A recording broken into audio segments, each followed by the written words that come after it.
Po bjerë dhe një natë shi, imagjinoni se sa toka bujësore do ikim, por jo sa me të vërtet tërbohet.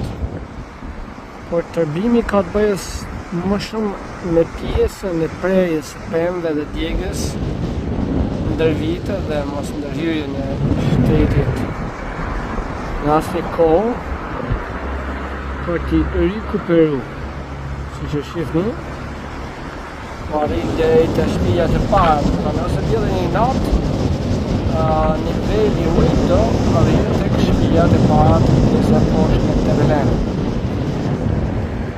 Dhe si rezultate dhe imbeturinave që hedhin njerëzit, ne po humbim shumë tokë bujësore që është një kumban alarmi. Një ndër kambat e urës, do ta shihni këtu, aty, deri para pak viteve ishte dhe ashtë gjurma, nuk do kushtonte më shumë se 50.000 euro për ta rindërtuar, 100.000 euro, dhe e lanë ka turë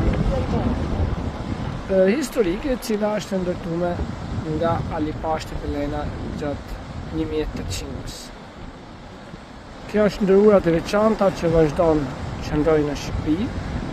Komunikimi banorëve vazhdon me kuaj, me biçikleta dhe her pas here me motor. Por kjo përbën rrezik. Imagjino sikur të bjerë shi edhe sot e se çfarë do të shihni tani, aty ku ka pemë. Sa bukur zbutet. Sa.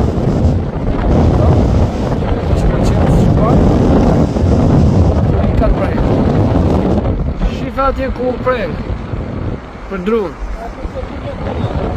edhe pak më lart ku edhe po mbjellim një pjesë, por tashmë uji ka pluar gjithë pjesën sipër. Prandaj mos pritni drumin përgjatë prejve, lëmejve, sepse ata ndalojnë erozion, ndalojnë ndërhyrje, rrëmbimin.